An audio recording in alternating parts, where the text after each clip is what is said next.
Bueno, antes de empezar con el repaso, dudas de lo que vimos, de lo que hemos visto, de los atributos de Dios, ¿no? ¿Quedó clara la Trinidad? ¿Ya la entendimos o ya la aceptamos por lo menos? Pues ya la aceptamos y más o menos. Ya reconocimos que es un misterio. Sí. Pero bueno, ya vimos cómo está claramente revelada en la Biblia, ¿no? Justamente vimos, bueno, no vamos a repasar todos los atributos que llevamos, vamos a nada más dar un repaso a lo que es el Dios Trino. Sabemos que cada atributo de Dios es atributo de cada una de las tres personas. La Trinidad, si bien no viene con tal palabra en las Escrituras, sí viene plenamente revelada. Lo vimos a toda claridad como la Biblia habla de tres personas, el Padre, el Hijo y el Espíritu Santo, con atributos solo de la deidad y no obstante es constante en mencionar que es un solo Dios. Y ese solo Dios es al que adoramos. Al adorar al Padre adoramos al Hijo, y al adorar al Padre y al Hijo adoramos al Espíritu, y viceversa. Vimos cómo la palabra claramente los diferencia, habla de los tres en forma muy distinguida, y también hay veces que se refiere a los dos como uno porque es un solo Dios, ¿sí? Vimos a través del Antiguo Testamento cómo, si bien es cierto no estaba completamente revelada la verdad acerca de la Trinidad, sí se puede inferir acerca de la pluralidad de las personas en un solo Dios, en Elohim, como habla en plural de sí mismo, como dice, nosotros creo, refiriéndose al inicio de todo, nosotros creó toda la tierra, toda la creación.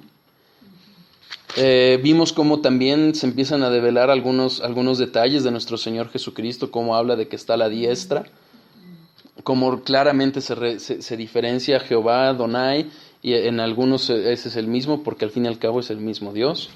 Y en el Nuevo Testamento vimos cómo la Trinidad opera en la encarnación, en el bautizo, en el bautizo de nuestro Señor Jesucristo, en la resurrección, en la obra expiatoria, en la salvación de los creyentes, en la gran comisión, como en un solo nombre, ¿no? En el nombre del Padre, en el nombre del Hijo y en el nombre del Espíritu Santo, es decir, un solo nombre, un solo Dios, pero tres personas.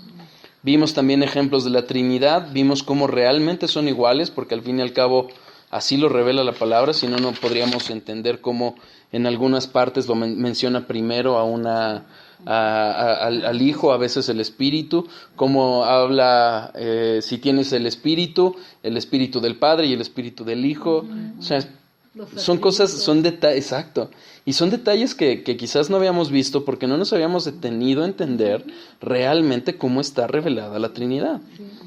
Pero es una maravilla que Dios se manifiesta así y es paciente con nosotros. Finalmente vimos que esta doctrina de la Trinidad es justamente una doctrina cardinal, importante, fundamental en el cristianismo, y que sin ella, pues prácticamente no es cristianismo,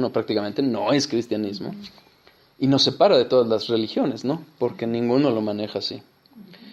Y ya finalmente vimos cómo en la confesión de fe está claramente expresada esta Trinidad.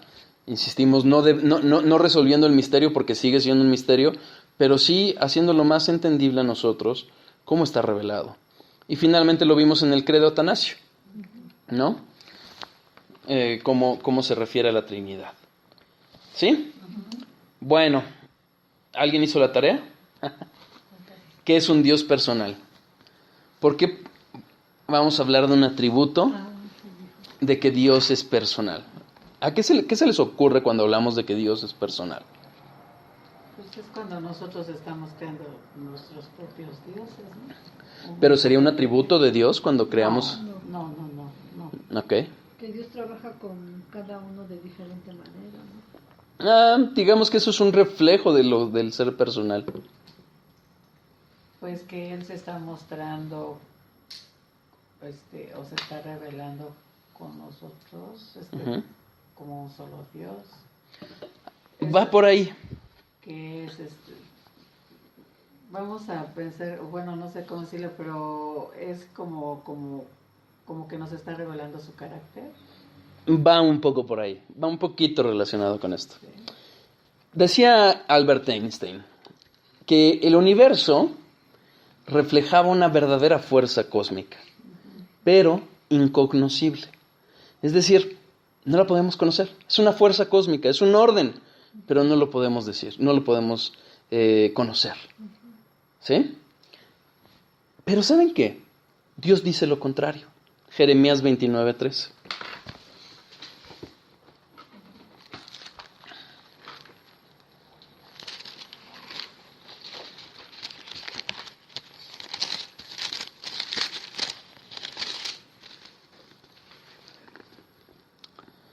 Y me buscaréis y me hallaréis, porque me buscaréis de todo vuestro corazón.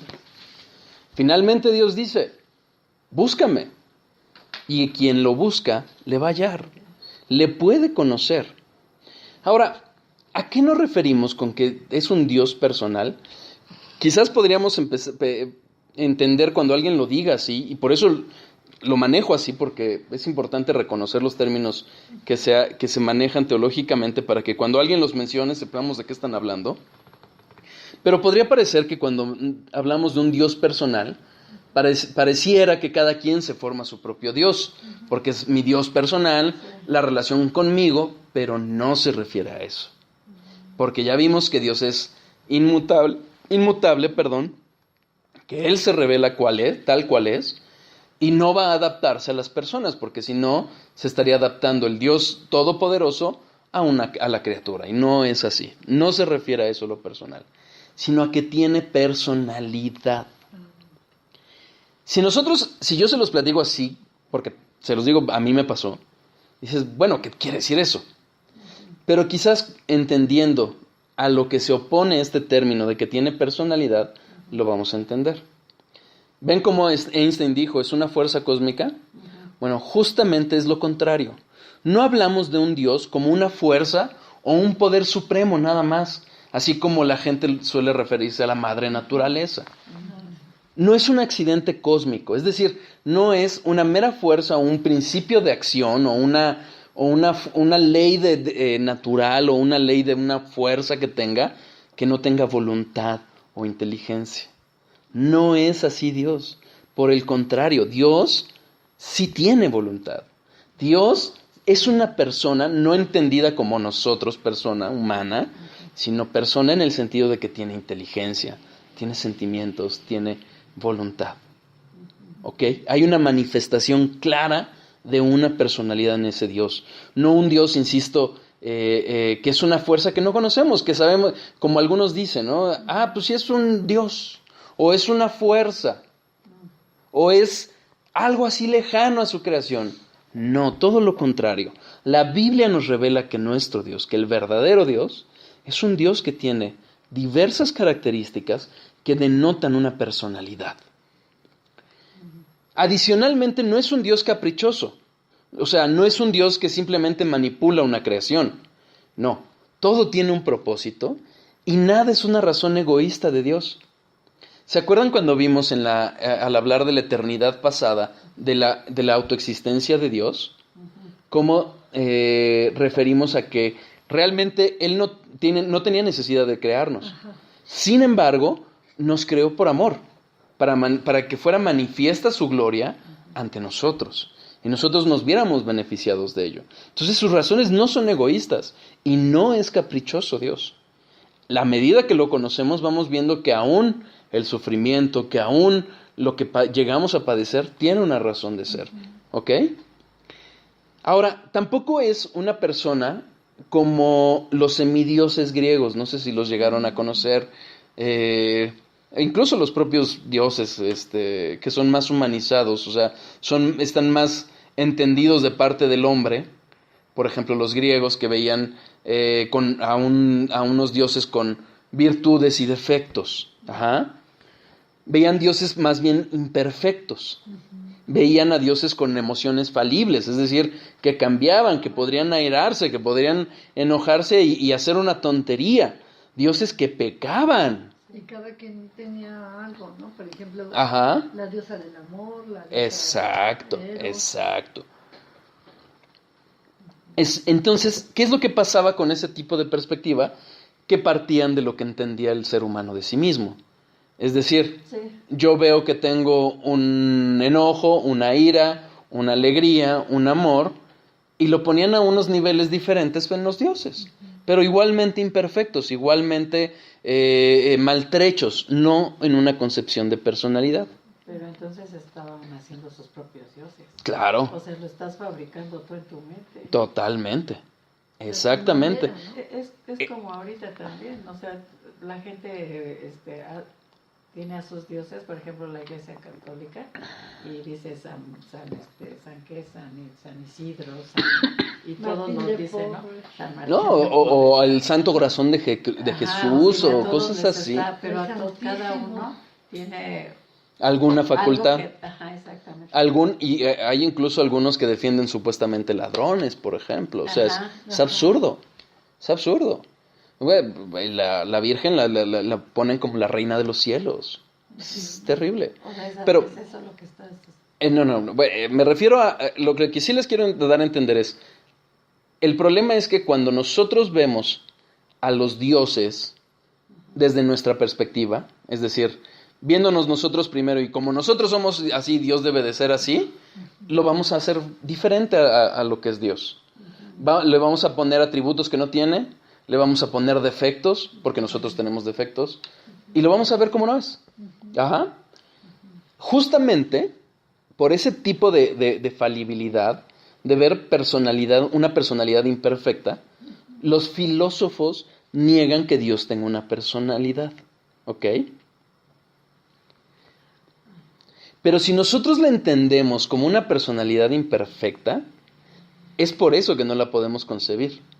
No podemos ver a un Dios que habla del bien, del mal, que se aira, que es justo, que es misericordioso, etcétera, etcétera. Pero nosotros, ¿qué debemos de hacer? Verla a la luz de la Biblia, y a la luz de la Biblia vemos una personalidad perfecta, en un pleno equilibrio.